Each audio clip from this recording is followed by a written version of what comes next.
Hello বন্ধুরা, প্রিয়া ইপসা কিচেনে তোমাদের সবাইকে স্বাগত।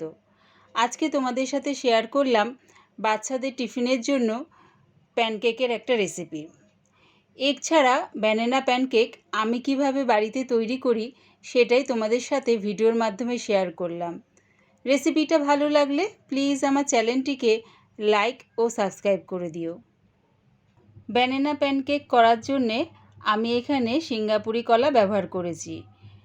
প্রথমে সিঙ্গাপুরের কলার খোসাটা ছাড়িয়ে টুকরো করে মিক্সির জারের মধ্যে দিয়ে দিলাম।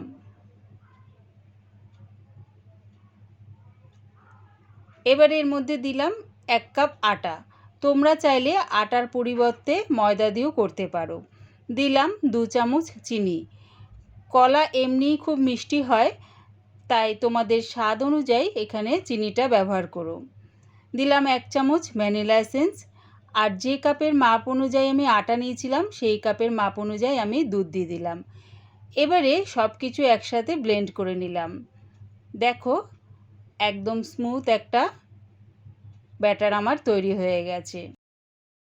যে পাত্রের মাপ অনুযায়ী আটা নেবে ঠিক সেই পাত্রের মাপ অনুযায়ী দুধটা নেবে, তাহলে কি হবে, ব্যাটারটা ঠিকঠাক রেডি হয়ে যাবে। এবারে গ্যাসটাকে হাই ফ্লেমে রেখে একটা তাওয়া বসিয়ে দিয়ে একটু রিফাইন তেল ব্রাশ করে নিলাম। তারপর গ্যাসটাকে মিডিয়াম টু লোতে করে আমি ব্যাটারটা দিয়ে দিচ্ছি। দেখো এরকম ছোট ছোট প্যানকেকের মতন 1 হাতা করে আমি ব্যাটারটা দিয়ে দিলাম। একবার আমার মতন করে এইরকম ডিম ছাড়া ব্যানানা প্যানকেক বানিয়ে দেখো, আশা করছি বেশ ভালো লাগবে।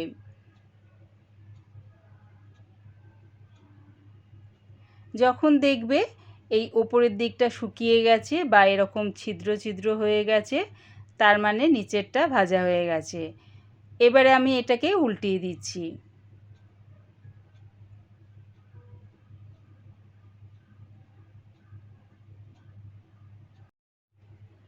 এইভাবে উল্টে পাল্টে ভেজে আমি নামিয়ে নেব।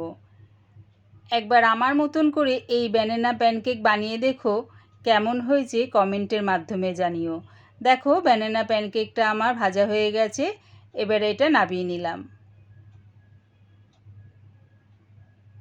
ওই একইভাবে তাওয়ার মধ্যে আমি দেখো 1 হাতা করে ব্যাটারটা দিয়ে দিলাম, দিয়ে উল্টে পাল্টে ভেজে নিয়ে আমি নামিয়ে নেব।